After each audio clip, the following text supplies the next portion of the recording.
El comienzo de todo. Y hubo guerra en el cielo, Miguel y sus ángeles luchaban contra el dragón, y luchaban el dragón y sus ángeles.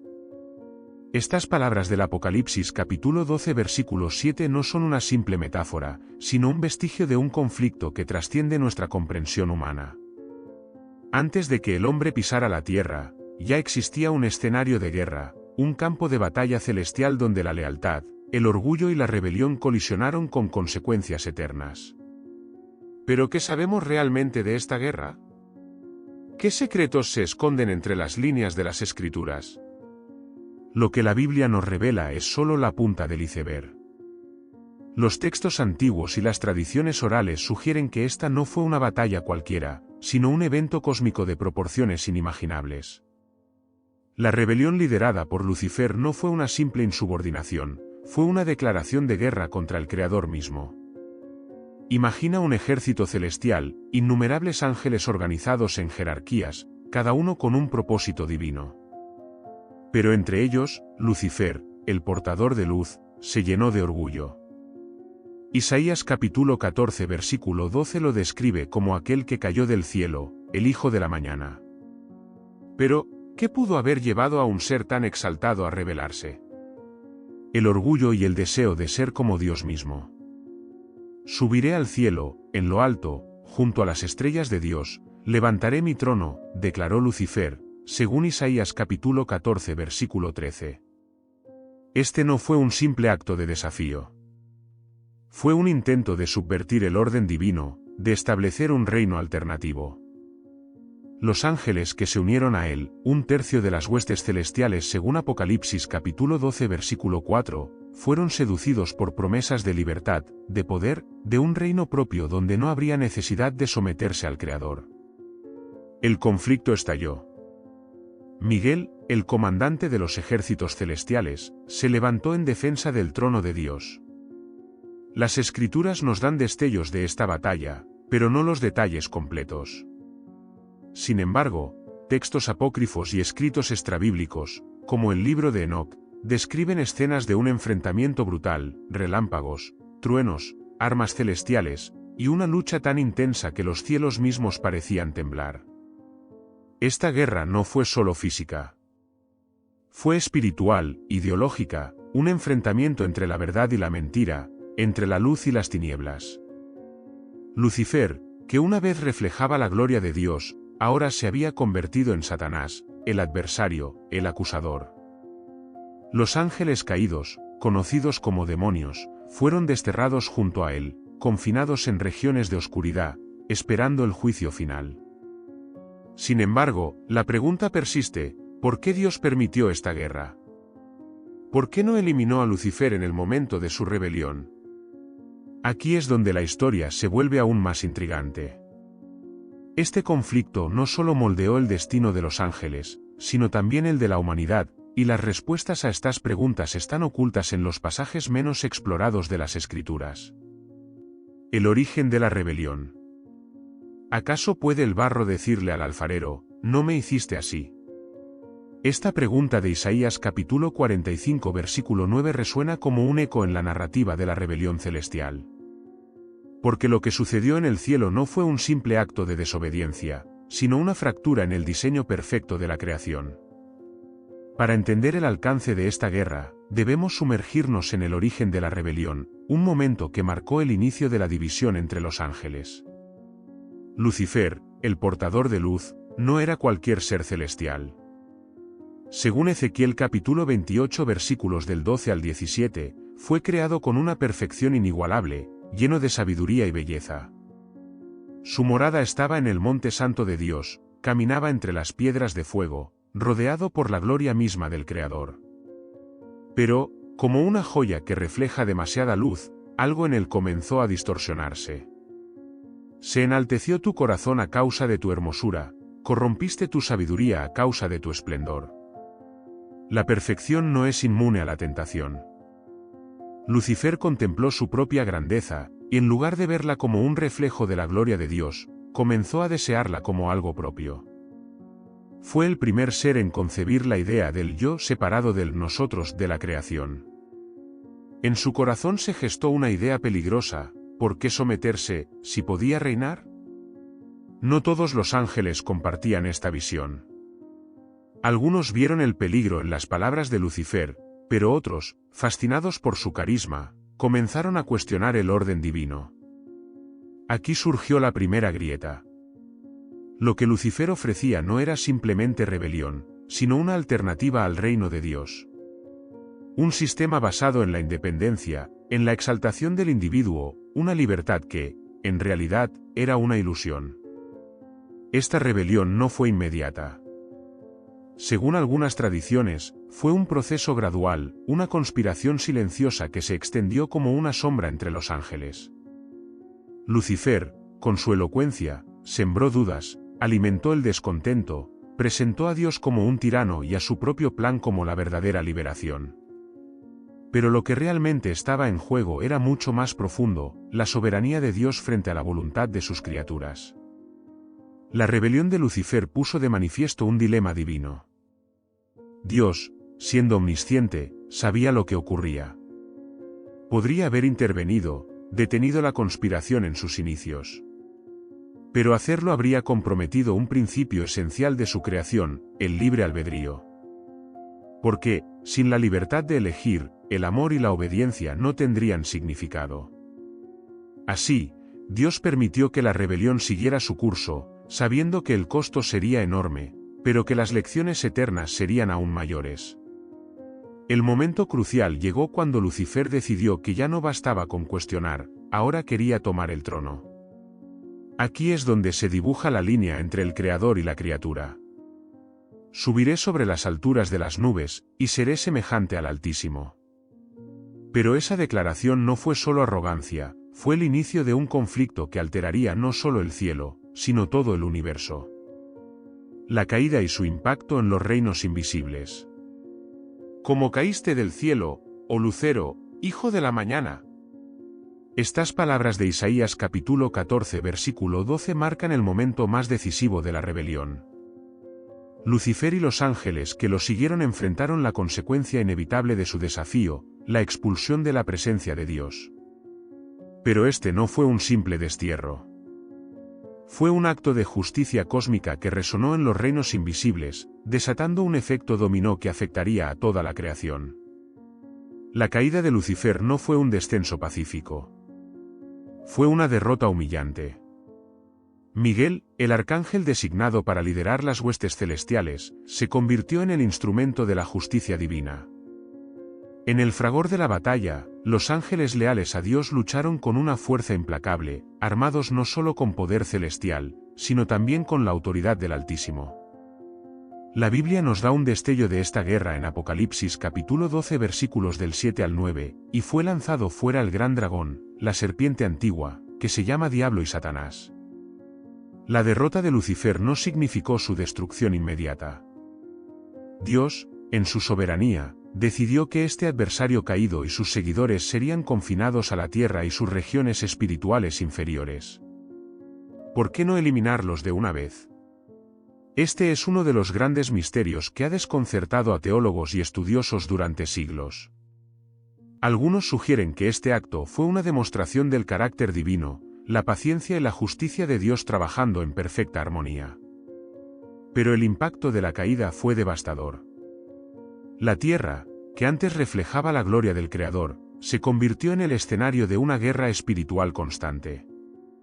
En Job capítulo 1 versículo 7, Satanás se presenta como un ser errante, diciendo que ha estado rodeando la tierra y andando por ella. Esto no es un simple relato anecdótico, es una declaración de dominio, una afirmación de que este mundo, al menos temporalmente, estaba bajo su influencia. Los ángeles caídos, ahora demonios, no desaparecieron en el olvido. Según textos apócrifos como el libro de Enoc, algunos de ellos comenzaron a interactuar directamente con la humanidad, introduciendo conocimiento prohibido, corrupción y caos. En estos relatos, vemos el inicio de una estrategia: si no podían destruir a Dios, intentarían destruir su obra maestra, la humanidad, corrompiéndola desde adentro. La caída de Lucifer también marcó un cambio en los reinos invisibles. Lo que antes era un reino celestial de unidad y propósito, ahora estaba dividido.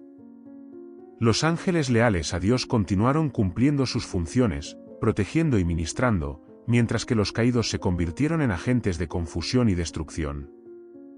La guerra, aunque invisible para los ojos humanos, se convirtió en una realidad constante, una lucha por las almas, los corazones y las mentes de los hombres. Este conflicto no es solo una historia antigua. Es un eco que resuena en cada rincón de la existencia. Las batallas que comenzaron en el cielo se extienden ahora en lo invisible, afectando cada aspecto de nuestra realidad. Dios, en su sabiduría, permitió que esta guerra continuara, no como una muestra de debilidad, sino como una forma de revelar la verdad y la justicia en su plenitud.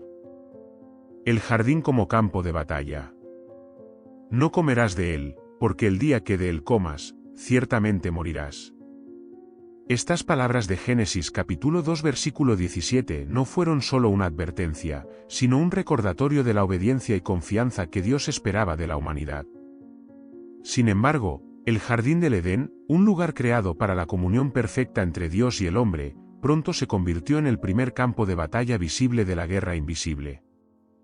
La caída de Lucifer no solo marcó el inicio de su descenso, sino también el inicio de su estrategia para subvertir el plan divino. Satanás sabía que no podía enfrentar a Dios directamente. Había sido derrotado en el cielo, pero ahora buscaba su venganza en la tierra.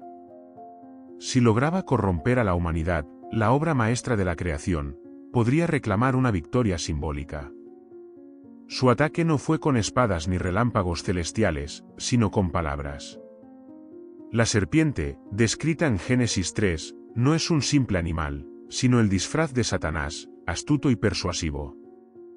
El enfoque de Satanás en Eva no fue accidental. Él sabía que el vínculo entre Adán y Eva era crucial para la unidad de la humanidad. Si podía dividirlos, podría dividir la creación. Con astucia, sembró la semilla de la duda, con que Dios os ha dicho, no comáis de ningún árbol del huerto. Este no fue un ataque directo, sino una manipulación sutil del mandato divino. La estrategia de Satanás era clara, cuestionar la bondad de Dios y presentar la obediencia como una forma de opresión. Cuando Eva respondió, Satanás intensificó su ataque, no moriréis. Con estas palabras, desafió abiertamente la autoridad divina, ofreciendo en su lugar una mentira atractiva, seréis como Dios, conocedores del bien y del mal. Aquí se reveló el núcleo de su estrategia, prometer lo que él mismo había deseado y nunca alcanzó. Satanás no buscaba solo la desobediencia, buscaba transferir su propio deseo de ser como Dios al corazón humano. El resultado fue catastrófico. Cuando Eva y Adán comieron del fruto, no solo desobedecieron, rompieron la comunión perfecta con su Creador. El pecado entró en el mundo, y con él, la muerte, el sufrimiento y la separación. Satanás había logrado corromper lo que Dios había declarado muy bueno. Pero su victoria no fue completa. Dios, en su justicia, pronunció un juicio que reveló el inicio de la redención. En Génesis capítulo 3 versículo 15, Dios declaró, «Pondré enemistad entre tú y la mujer, y entre tu simiente y la simiente suya, ésta te herirá en la cabeza, y tú la herirás en el talón». Este versículo, conocido como el protoevangelio, marcó la primera promesa de salvación. Aunque Satanás había ganado una batalla, Dios anunció que la guerra estaba lejos de terminar. Un descendiente de la mujer aplastaría la cabeza de la serpiente, poniendo fin a su reinado de terror. El Edén, que una vez fue un paraíso, ahora estaba marcado por la caída. Sin embargo, también se convirtió en el lugar donde se reveló el plan eterno de Dios. La guerra entre ángeles y demonios, entre el bien y el mal, había dado un giro crucial, con la humanidad como protagonista y el Creador como el arquitecto de una redención que Satanás no podía detener. Los vigilantes y la corrupción de la humanidad. Y aconteció que cuando los hombres comenzaron a multiplicarse sobre la faz de la tierra, les nacieron hijas. Y viendo los hijos de Dios que las hijas de los hombres eran hermosas, tomaron para sí mujeres, escogiendo entre todas. Este pasaje de Génesis capítulo 6 versículos del 1 al 2 describe uno de los eventos más oscuros en la historia de la humanidad, la llegada de los vigilantes, ángeles que descendieron a la tierra y rompieron las leyes divinas. Estos hijos de Dios, según muchas interpretaciones, no eran humanos. Eran ángeles caídos, parte de las huestes que habían sido arrastradas en la rebelión de Lucifer. Sin embargo, estos no se limitaron a observar desde las sombras, intervinieron activamente en el mundo humano. ¿Pero qué buscaban? Poder, control, y quizás, la corrupción total del linaje humano. Al unirse con las mujeres de la tierra, engendraron una raza híbrida conocida como los Nepilim, seres gigantes y violentos que llenaron la tierra de caos y maldad. El libro de Enoc, un texto apócrifo que expande estos eventos, describe a los vigilantes con mayor detalle. Estos ángeles no solo tomaron esposas humanas, sino que también introdujeron conocimientos prohibidos, el uso de armas, la hechicería, la astrología, y otras artes que desafiaban el orden divino. Con cada nueva revelación, la humanidad se alejaba más de Dios, adoptando prácticas que distorsionaban su propósito original. La llegada de los Nepilim fue el clímax de esta corrupción. Estos seres, descritos como gigantes, eran más que anomalías físicas, representaban una mezcla de lo celestial y lo terrenal, un híbrido que nunca debió existir. Según el relato de Génesis capítulo 6 versículo 5, y vio Jehová que la maldad de los hombres era mucha en la tierra, y que todo designio de los pensamientos del corazón de ellos era de continuo solamente el mal. El impacto de esta unión prohibida fue tan devastador que Dios decidió intervenir de manera drástica. Pero aquí surge una pregunta crucial: ¿por qué permitieron los ángeles caídos que su linaje se manifestara en la tierra? Algunos sugieren que fue parte de un plan mayor de Lucifer para corromper la simiente humana, haciendo imposible que naciera el Mesías prometido en Génesis capítulo 3 versículo 15. Si la humanidad entera era contaminada, el plan de redención de Dios podría ser frustrado. Este movimiento estratégico revela la profundidad de la guerra espiritual, donde cada acción tiene un propósito eterno. El juicio de Dios fue inminente. El diluvio universal no fue solo un castigo por la maldad de los hombres, sino una limpieza total de la corrupción angelical que había infectado la creación. Dios preservó a Noé y su familia, el último linaje humano puro, como un acto de gracia y una reafirmación de su plan eterno. Sin embargo, los vigilantes no quedaron impunes. Según el libro de Enoc, fueron encadenados en oscuridad eterna hasta el día del juicio. Este acto fue un recordatorio de que, aunque la guerra continúa, el poder de Dios siempre prevalece. La corrupción de los vigilantes fue contenida, pero la guerra espiritual no terminó ahí. Lucifer y sus seguidores aún tenían más estrategias por desplegar, buscando destruir la obra de Dios a cualquier costo. La batalla por las naciones. Cuando el Altísimo hizo heredar a las naciones, cuando hizo dividir a los hijos de los hombres, estableció los límites de los pueblos según el número de los hijos de Dios. Este pasaje de Deuteronomio capítulo 32 versículo 8, en su interpretación más antigua, nos ofrece una clave para entender el siguiente capítulo en esta guerra cósmica, la disputa por el dominio de las naciones. Después del diluvio, la humanidad fue dispersada y dividida, pero no quedó sin influencia espiritual. En este momento crucial, los ángeles caídos tomaron una posición estratégica. La Torre de Babel, relatada en Génesis 11, fue un punto de inflexión. La humanidad, unificada en un propósito egoísta, intentó construir un monumento que simbolizara su autonomía de Dios. Hagámonos un nombre, dijeron, buscando elevarse a una posición de poder y control, una vez más eco del deseo original de Lucifer. Dios intervino, confundiendo su lenguaje y dispersándolos. Pero en esta dispersión, algo más ocurrió: la asignación de las naciones bajo entidades espirituales.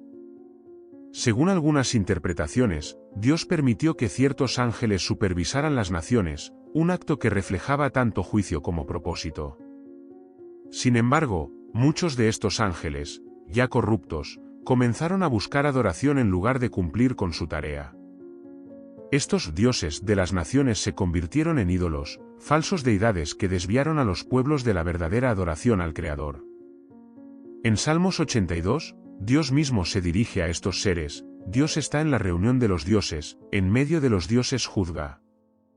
Y más adelante, declara, vosotros sois dioses, pero moriréis como hombres. La humanidad, ahora fragmentada en naciones, fue arrastrada a la idolatría. Cada cultura adoptó su propio panteón, sus propias prácticas corruptas, y los ángeles caídos fortalecieron su influencia a través de estas religiones falsas. En este contexto, los sacrificios humanos, la magia, y las perversiones rituales no eran simples actos culturales, sino manifestaciones de una guerra espiritual en la que los demonios buscaban mantener el control sobre las almas. Pero Dios no abandonó a la humanidad. Eligió un pueblo para sí mismo, una nación que sería su herencia especial. En Génesis 12, Dios llamó a Abraham, prometiéndole que de su linaje surgiría una gran nación y que en él serían benditas todas las familias de la tierra. Este llamado no fue solo un acto de gracia, sino una declaración de guerra contra las entidades espirituales que dominaban las naciones. A través de Israel, Dios establecería su reino y traería redención a la humanidad. La elección de Israel desencadenó una nueva estrategia en la guerra. Los ángeles caídos, liderados por Lucifer, centraron sus esfuerzos en destruir al pueblo de Dios. Desde Egipto hasta Canaán, vemos cómo las naciones enemigas intentaron exterminar a Israel, influenciadas por poderes espirituales oscuros. La idolatría, la apostasía y las guerras fueron herramientas utilizadas para desviar a Israel de su propósito. Sin embargo, cada ataque fue contrarrestado por la fidelidad de Dios. A través de profetas, jueces y reyes, Él preservó a su pueblo, recordándoles su llamado y su promesa. Aunque las naciones estaban bajo el dominio de poderes caídos, el plan de redención avanzaba inexorablemente. En el horizonte se vislumbraba una promesa aún mayor, la llegada de aquel que aplastaría la cabeza de la serpiente y restauraría todas las cosas. La venida del Mesías y el contragolpe celestial. El pueblo que andaba en tinieblas vio gran luz, los que moraban en tierra de sombra de muerte, luz resplandeció sobre ellos. Isaías capítulo 9 versículo 2 anunciaba la llegada del Mesías, un evento que cambiaría el curso de la guerra entre ángeles y demonios. Desde el principio, Lucifer y sus huestes habían temido este momento. La promesa de Génesis capítulo 3 versículo 15 era clara, un descendiente de la mujer aplastaría su cabeza. Pero, ¿cómo y cuándo ocurriría? Esa incertidumbre llevó a los poderes caídos a intensificar su asedio sobre la humanidad. La llegada de Jesús fue un golpe inesperado para los ángeles caídos. El Hijo de Dios no descendió como un conquistador celestial, sino como un niño humilde, nacido en un pesebre. Esta entrada aparentemente débil confundió a los poderes de las tinieblas. Satanás, desesperado por frustrar el plan de Dios, actuó rápidamente. Utilizó a Herodes, un rey títere manipulado por el miedo y la ambición, para intentar eliminar al Mesías en su infancia. La matanza de los inocentes en Belén fue un reflejo de la brutalidad de la guerra espiritual en curso. Pero Jesús sobrevivió, protegido por la soberanía divina. Su ministerio en la tierra marcó el inicio de un asalto directo contra las fuerzas demoníacas. En cada paso que daba, el reino de Dios se acercaba, y los demonios lo sabían. Los evangelios están llenos de relatos en los que los espíritus inmundos reconocen su autoridad. ¿Qué tienes con nosotros, Jesús, Hijo del Dios Altísimo? ¿Has venido para atormentarnos antes de tiempo?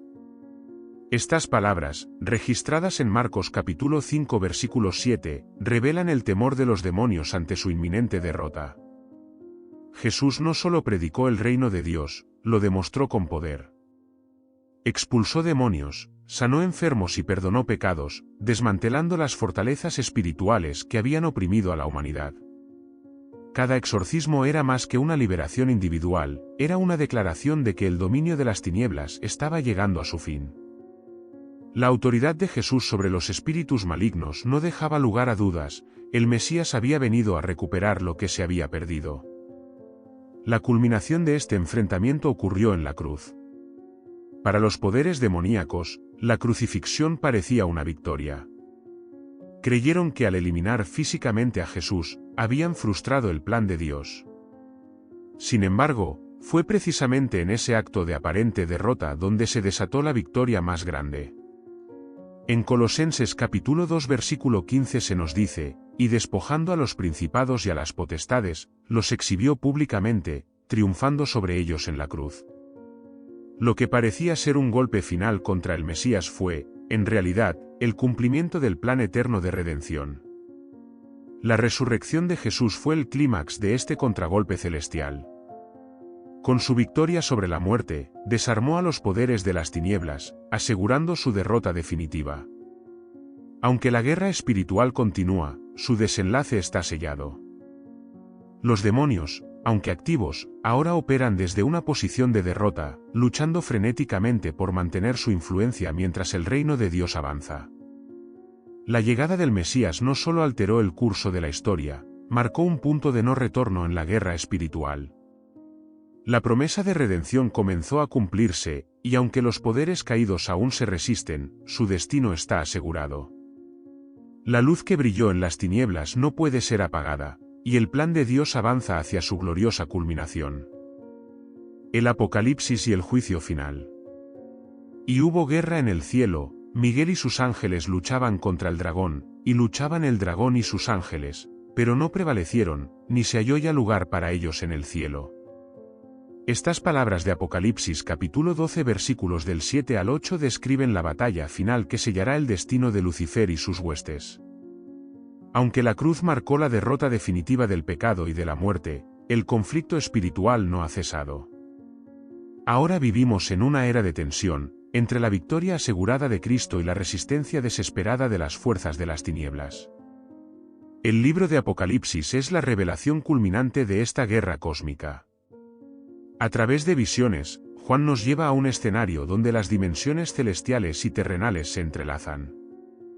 En el capítulo 12, el dragón, identificado como Satanás, es expulsado del cielo junto con sus ángeles. Aunque ya había sido derrotado espiritualmente, esta expulsión final simboliza su total exclusión de los lugares celestiales. Su furia aumenta, sabiendo que le queda poco tiempo. Satanás, consciente de su destino inevitable, intensifica su ataque contra la humanidad. Persigue a la mujer, que representa tanto a Israel como a la Iglesia, intentando destruir a los que son fieles al Cordero. Pero Dios protege a su pueblo, y el dragón, frustrado, dirige su furia hacia el mundo entero, engañando a las naciones y reuniéndolas para la batalla final, Armagedón. En este escenario, las potencias demoníacas actúan como instigadoras del caos global. Los espíritus inmundos semejantes a ranas mencionados en Apocalipsis capítulo 16 versículos del 13 al 14, van hacia los reyes de la tierra, incitándolos a reunir sus ejércitos contra Dios. Esta última resistencia no es solo un conflicto físico, es la culminación de la rebelión espiritual que comenzó con Lucifer. El mundo entero, bajo la influencia de los poderes caídos, se levanta contra el Creador. Pero entonces, aparece el jinete del caballo blanco. En Apocalipsis capítulo 19 versículos del 11 al 16, se describe a Cristo como un guerrero justo, con ojos como llama de fuego y una espada que sale de su boca. Él viene no solo como Salvador, sino como Rey y Juez. Su regreso es el golpe final en esta guerra milenaria. Con un solo acto de su poder, derrota a las fuerzas del dragón, a las bestias y a todos los que se levantaron contra Dios. Satanás es encadenado y lanzado al abismo por 1000 años, un periodo de paz y restauración divina.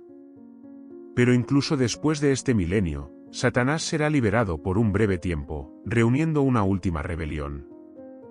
Sin embargo, el juicio será rápido y definitivo.